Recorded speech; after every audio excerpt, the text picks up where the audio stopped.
This was the worst experience of my life.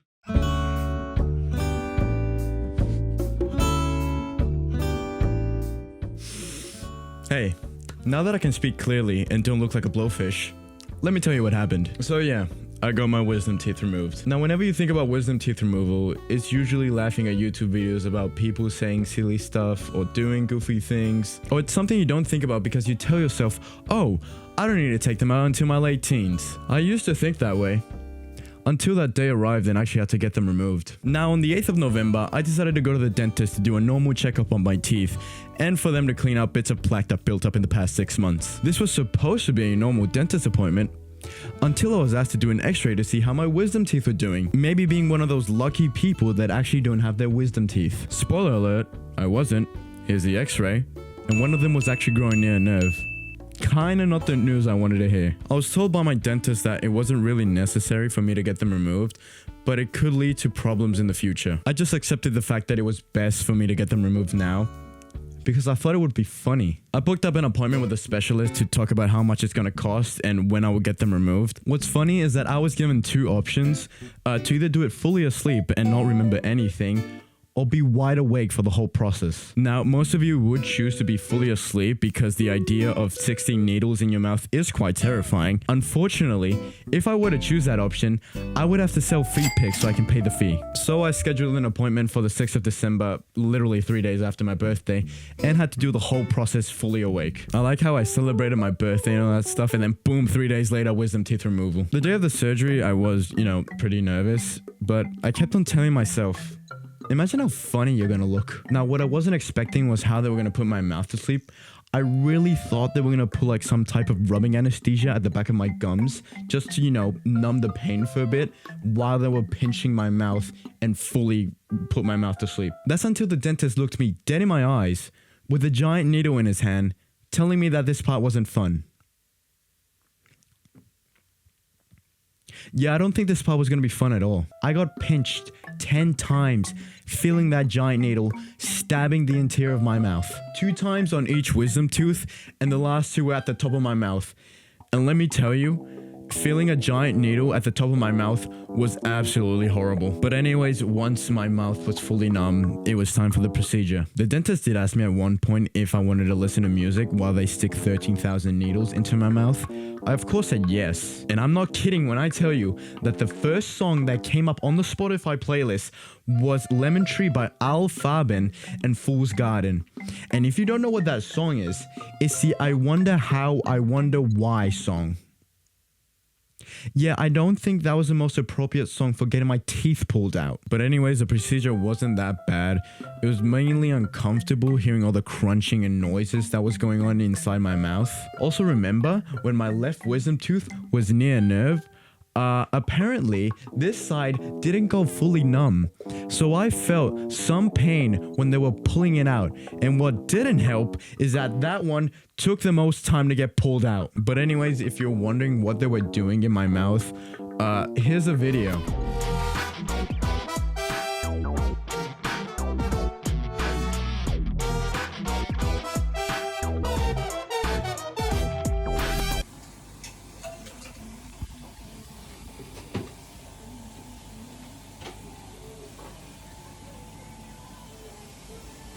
Now, since my mouth was fully numb, I really thought that was it. All I had to do was take the medicine that I was given, and I thought that I wouldn't feel any pain at all. That's until an hour later, I started feeling my mouth again, and with that, I started feeling the pain. So once I started feeling the pain, I immediately took the painkillers that I was given and really thought they were going to take effect and help me with the pain. It didn't. What happened next is what I like to call the 6 hours of pure agony. It was truly one of the worst pains that I have ever felt. And I know what pain is, because I died in my Minecraft hardcore world. There was genuinely nothing I could do. I was roaming around my room because I couldn't lay down, but also laid down because I couldn't roam around my room. At one point, I wanted to try and eat some ice cream because, something cold could help me with the pain. And it actually did end up helping me. Until I threw up 30 minutes later. All I wanted to do was try and get some sleep because that was pretty much the only thing I could do at that point. But since I couldn't lay down without feeling pain, I had to end up hitting the Golden Freddy pose because that was the only position I could handle the pain. I had tears, I threw up 3 times, I couldn't sleep, I couldn't eat, and the painkillers weren't doing anything. But even after everything that I was going through, did my face look funny? Well, this is what I looked like an hour after the procedure. This is what I looked like by the end of the day. I look like Quagmire from Family Guy. I told my friends about what I was going through and the absolute agony that I was feeling at that moment. And most of them just told me that I looked like a chipmunk.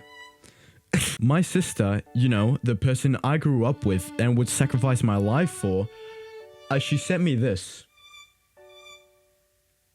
Yeah, I was taking this procedure very seriously. Day 2, I was just mostly in bed, didn't really want to talk to anyone and didn't want to hear anyone.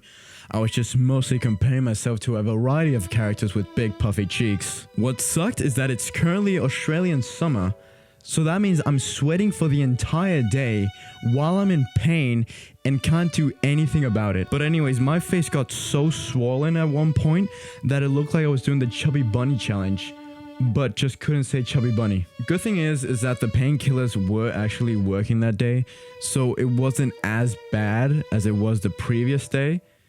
I mean, it still absolutely sucked. The next day, my face was still swollen, but it was slowly going down. But what was weird was that my eyes were purple.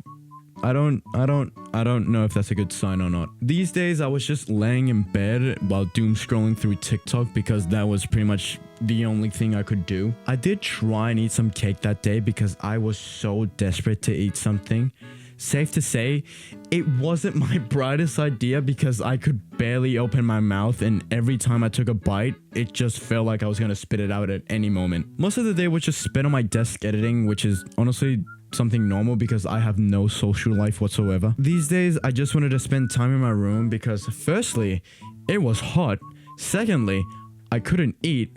Thirdly, I had the Quagmire jawline, but even without all these factors, I would still spend time in my room. The last few days, my face was getting yellow because of all the bruises on my cheeks. But the good thing is that my face was getting less swollen. So that means I could finally eat something. And you wanna know the first thing that I ate? A Big Mac. Probably not the safest thing to eat given the circumstances. Oh, but let me tell you, eating that Big Mac was like eating something from Gordon Ramsay with a bedtime story and a loving kiss. So yeah, that was my wisdom teeth experience. Now, if you ever ask someone about how their wisdom teeth removal was and they reply with, "Oh, it wasn't that bad," they're just lying. But I'm glad I got them removed because if I didn't, then that would have caused me even more pain in the future than just removing them now. This was simply one of the worst experiences I've had in my entire life, and I just wouldn't wish that pain and agony on anyone.